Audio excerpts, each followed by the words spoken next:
Welcome to the How To Studio. If you are missing your menu bar or your taskbar in Google Docs, in this video I will show you how to get it back. So if you're in Google Docs and you're not seeing your menu bar and you're wondering where it has went, there are two ways how you can restore it by just using your keyboard. The first way is to just press escape button on your keyboard. You can now see that your toolbar has appeared.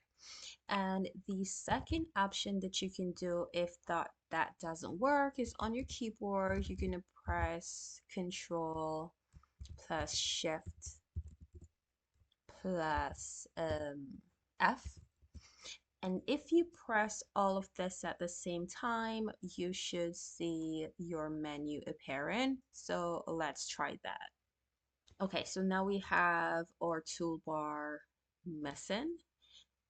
So let's press Control Shift and F and see what happened. So Control Shift and F on your keyboard, and you can see your menu bar appearing, but you still can't see the option that says File, Edit, View, and so forth.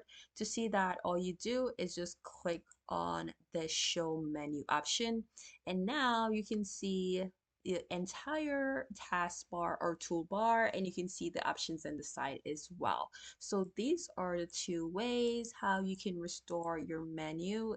I hope this video was helpful for you. If it was, give this video a thumbs up, leave a comment. Thank you so much for watching, and I'll see you in the next video.